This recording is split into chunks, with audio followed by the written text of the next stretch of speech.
يعبدون.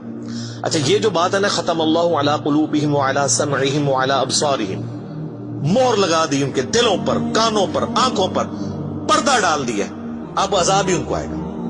یہ آپ نے اگر بات سمجھنی ہے نا تو آپ پارہ نمبر 7 کے آخری صفحے پہ آ جائیں.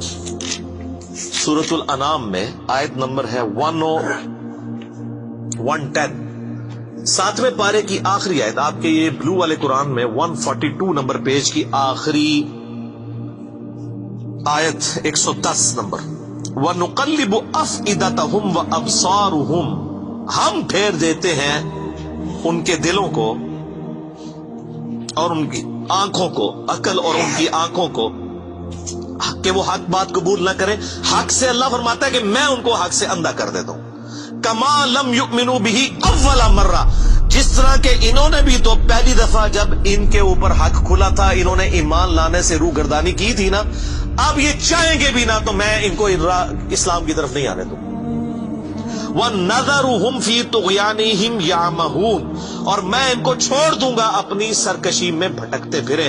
وَلَوْ أَنَّنَا نَزَّلْنَا إِلَيْهِمُ الْمَلَائِكَةَ، اور اب اگر فرشتے بھی ان کے سامنے نازل ہوں، وَكَلَّمَهُمُ الْمَوْتَى، اور مردے قبروں سے نکل کے ان کے ساتھ بات کرنا شروع کر دیں. وَحَشَرْنَا عَلَيْهِمْ كُلَّ شَيْءٍ قُبُولًا، اور ہر چیز جن کا ان سے وعدہ کیا تھا ان کی آنکھوں کے سامنے آ جائے، قیامت بھی، عذاب بھی، سب کچھ بھی. ما كانوا ليؤمنوا، پھر بھی ایمان نہیں لے کے.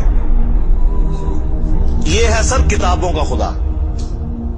یہ نانی اماں، دادی اماں اور ماما نہیں ہے، یہ اللہ ہے. کتنی سختی ہے کہ فرشتے بھی. اب مجھے بتائیں کسی سے مردہ نکل کے قبر سے کہے کہ میری تو پھینٹی لگ گئی ہے، آپ کو تو پوری زندگی نیند نہیں آنی ہے، لیکن اللہ فرما رہا ہے پھر بھی ایمان نہیں لے کے آئیں گے. کر لو جو کر. یہ اللہ کہہ رہا ہے.